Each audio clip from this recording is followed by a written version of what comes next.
After I uploaded the Halo Infinite video, I wanted to go back and revisit some of the other Halo games. And I realized I didn't remember really much of anything from Halo 5. I played through it once years ago on release day in a single all-nighter. So although I typically only do reviews of older games that I've never played so that I can avoid that nostalgia bias, I'm gonna make an exception for this one since it's basically like a first-time playthrough anyway. So Halo 5 originally released in 2015, being developed by 343 Industries and published by Microsoft Studios. 343 has since been rebranded as Halo Studios and was the dev behind Halo Combat Evolved Anniversary Edition, Halo 4, Spartan Assault, the Master Chief Collection, obviously Halo 5, and additional Halo spin-off games, including the Halo Wars games. If you're a longtime fan of the Halo series, you might remember that Bungie was the original dev, and that they worked on Halo Combat Evolved as well as Halo 2, 3, ODST, and Reach. But today is Halo 5 Guardians, so sit back as we explore together and help you to answer the most important question: is it still worth it? Let's get into it. Okay, so let's do a really quick setup of the world for you. This is going to be a quick overview, not a full deep dive into the entire lore and what led up to this point, as that would probably be an entire video, or several videos. Halo 5 takes place about a year after Halo 4 in the year 2558. In this one, things are changing up a bit as we flip between two different teams with different objectives. Blue Team is led by Master Chief and Fireteam Osiris is led by Jameson Locke. Osiris is made up of Spartan 4s, so they're a newer gen than Master Chief, with him and his team being Spartan 2s. Actually, Blue Team is the last of their generation still alive. Although things will obviously evolve in the story throughout the game, the vast majority of it will see the two teams working on completing competing objectives, with Blue Team essentially going AWOL in search of Cortana and Osiris attempting to stop them and bring back Master Chief and his team. Regardless of their primary objective, both teams will find themselves in similar situations, fighting through hordes of Covenant remnants, made up of familiar enemy types from previous games, as well as the Prometheans. They're basically ancient cybernetic warriors created by the Forerunners. So just like every other mainline release in the Halo franchise, Halo 5 takes place in first person, and like most of the mainline releases, at least pre-Infinite, it follows a linear story mission campaign. Halo 4 had some armor abilities, but Halo 5 expands on that idea, having special abilities with a new Spartan Abilities system. Some of these abilities are things like the Thruster Pack, which gives you a dash with a short cooldown, Ground Pound, which causes AoE damage, Spartan Charge, basically a sprint-based melee lunge, Clamber for grabbing ledges, and also an unlimited sprint, which will be similar to Halo 4. You can use it as much as you want, but you also don't regenerate health or shields while sprinting, so it makes you a little bit more vulnerable. You can also use the Smart Scope, which, yeah, you could zoom with some weapons previously, but now, other than melee weapons, you can zoom with anything. You can chain abilities together, so sprinting can then chain to a slide and jump to a ledge and clamber up. You get the idea. We've got the classic Halo weapon sandbox. While playing through missions, it's very likely that you're going to be switching up weapons as you run out of ammo. So of course we've got the human weapons and Covenant weapons, which are pretty familiar if you played previous games. And we've also got these Promethean weapons, which were introduced in Halo 4. There are a few new or variant weapons introduced in Halo 5, but all the factions which the weapons are derived from are returning from previous games. As the game features a 4-member team, we also get a down but not out system. Basically, teammates can be revived if downed, or you can be revived by your squad. You also get to issue basic commands to your AI squad mates. Things like directing them to focus fire on a specific target or move to a position. It's not a deep system, but it does give you a little bit more control over your team if you're playing in solo. The standard gameplay loop is pretty orthodox first-person shooter. You're going to be clearing combat arenas full of enemies using the ranged and melee weapons, grenades, and Spartan abilities. Then you push on to the next objective and watch a story cutscene. And after that, the cycle repeats. As usual with my reviews, I don't really play the online multiplayer deathmatch stuff. So this look is really just about the main campaign, but I'll just mention it quickly. Multiplayer has the classic arena as well as the 24-player war zone, as well as Big Team Battle, which was added in after launch. Multiplayer also has an REQ or requisition system that rewards you for time spent in the multiplayer modes. So I don't really have first-hand experience with it, but a bunch of people online complain about it. Just wanted to give it a mention. So all that said, you can also play the campaign in up to a 4-player co-op, which I actually played through this run in a 2-player co-op. With the 4-member teams, it is set up for this, and it's a nice change from previous games when you would just play as Master Chief clones, at least if you plan on doing a co-op experience. Controversially though, there is no local couch co-op. To me, this just seems sacrilegious for Halo, but I guess this is the way things are going now. Overall, this release is going to follow the classic Halo style, at least in general. We've got FPS combat within a story-focused linear progression, so you can look to any of the previous releases to get an idea of what to expect. The big difference here is that you're within a squad, which is going to feel pretty different from Halo 1 through 3, though this concept was introduced a little bit in ODST and later expanded on in other mainline releases. The abilities are also going to feel a little bit new here from the otherwise straightforward shooter style of the classic games. I'd also say that Halo 5 does feel a little bit more Gears of War-ish than previous games in the franchise. You've got a squad with you instead of Master Chief just soloing entire armies of Covenant. They also have that new down but not out system, and that always just reminds me of Gears. Of course, Halo is a little bit more traditional in terms of shooters, opting to stick with that first-person camera compared to Gears' third-person system. Honestly, to me, Halo in general just feels like the archetypical shooter, so you can probably find pieces of it here and there in just about any other FPS or other shooter. The last one that I'm going to bring up, and I know I'm going to get some pushback on it, and that's fine. I'm not saying that they're the same, but maybe Doom Eternal does have some aspects that feel similar. The reason why I'm picking this one is because now with the Spartan abilities and Doom Eternal's abilities like dashing or clambering, they do feel like they have a bit of crossover. There's also that sci-fi connection, but obviously Eternal goes for a much darker twist on it all. Doom also doesn't have those same squad mechanics or down but not out system, so there's definitely some differences there.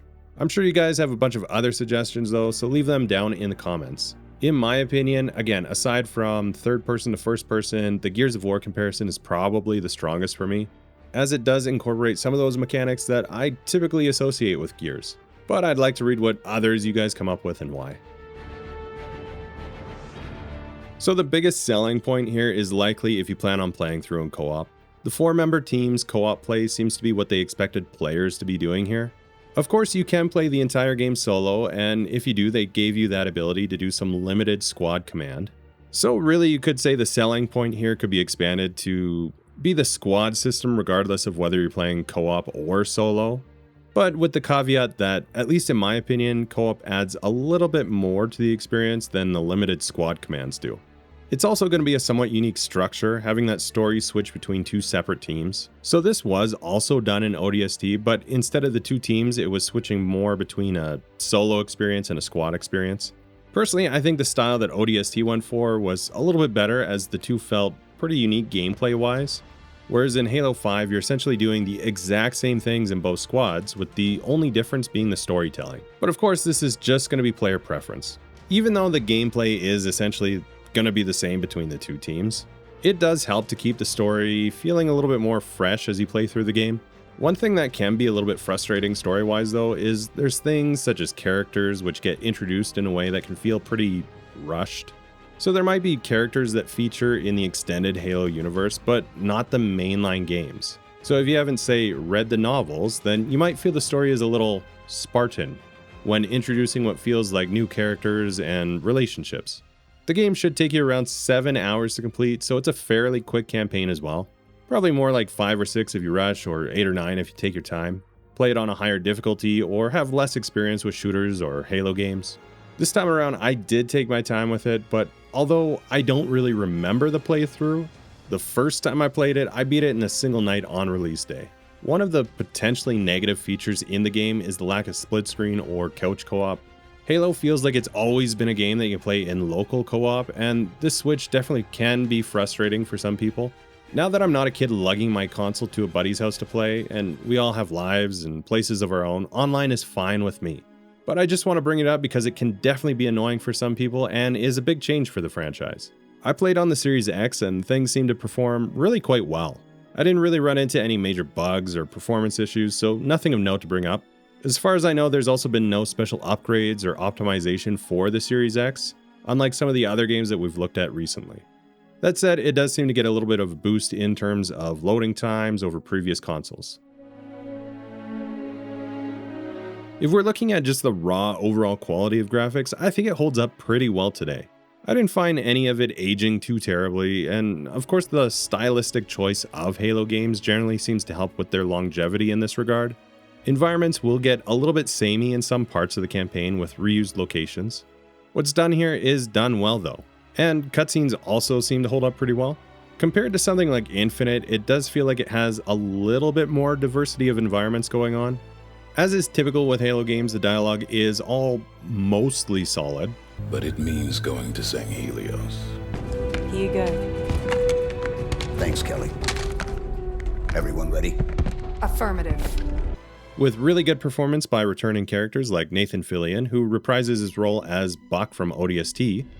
I figure if God can hear how scared I am, so can everyone else. And Keith David voicing the Arbiter. Oni, out of the shadows. The spies announce themselves now, Agent Locke. I don't think the soundtrack is particularly standout in terms of individual tracks. Now, overall, it is good, and it carries well through the game. It also has a much appreciated return to form. By that I mean bringing back the Gregorian-style chants that have become such an intrinsic part of the Halo formula in previous Halo soundtracks.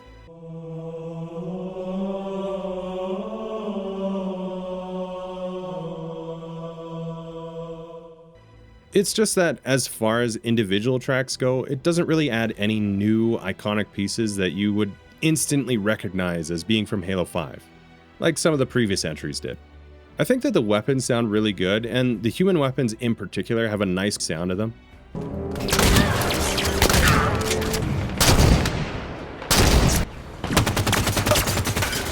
Obviously, this is all just my opinion, so use the footage to decide if it works for you, and the sound examples to determine how you feel about it.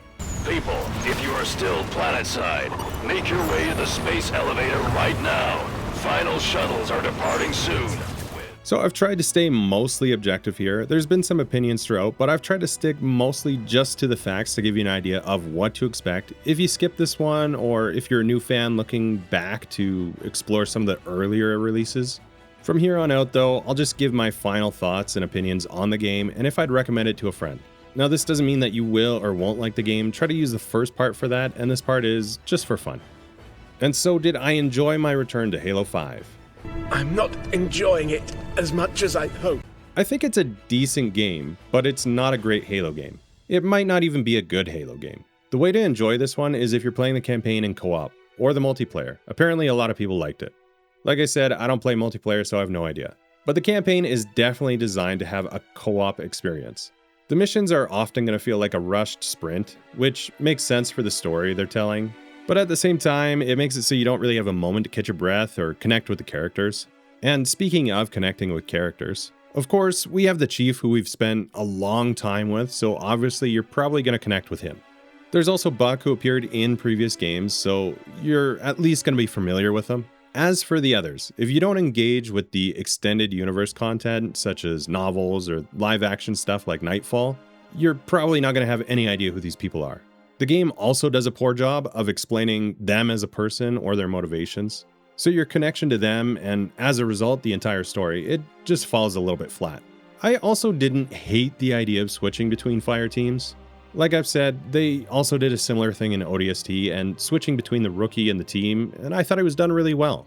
This might be controversial, but honestly the campaign of ODST is one of my favorites in the entire series. Playing as the rookie almost felt more like a horror game. You're all alone and trying to regroup with your squad. The funny thing is the rookie doesn't say anything in the game, and yet I felt much more connected to him than I did with basically any of the characters that they introduced to the main series for the first time here in Halo 5. They all just felt like anonymous, interchangeable, random soldiers. And really the only way that you're going to connect with them is, again, if you're playing co-op. If you're playing the game in co-op, they cease to be this poorly presented character and just become your friend who you're playing through the campaign with. Now, aside from this mediocre presentation, the writing is equally mediocre. There's a lot of moments that feel like they're going for some edgy kind of moment, but it just falls flat. I also don't think it was really bad delivery by the voice actors, it was just poor writing and story building. So all in all, the gameplay is decent, but the story is weak, and it's a disappointing Halo game. You can definitely have fun with this one, but mostly if you're playing in co-op. If you treat this as a 4-player, I don't know, Left 4 Dead style co-op run and gun adventure in a Halo skin, yeah, then the gameplay is solid and you're gonna have a good time. If you're playing it for the Halo story, it's significantly less developed and less interesting than nearly every other Halo game out there. It's also going to be a really short run, even on the highest difficulty. Like I said, I played in a 2-player co-op playthrough, and I'd say that my gaming buddy and me are rather mediocre at shooters, but we still clocked in under 7 hours on Heroic without rushing anything. But all this is just my opinion, and I'm some random guy on the internet. You've got a brain, you can decide for yourself if you like this one or not. If you have played through it, let me know down in the comments if you agree with me or if you disagree. Maybe you think the story was great here. And this is where I also beg for your guys' help again. My channel's tiny, the reach is small. I get buried by the huge channels out there, the AI slop that's so common now, and just low effort videos in general. I do everything myself, recording, writing, and researching when I need to. And I'm just one person, so any help that you can give through likes, comments, subscribing, or sharing the videos, it really helps out a lot, and I genuinely appreciate it. All that said, thank you so much for taking the time to watch today. I hope to see you in the next one, and until then, take care.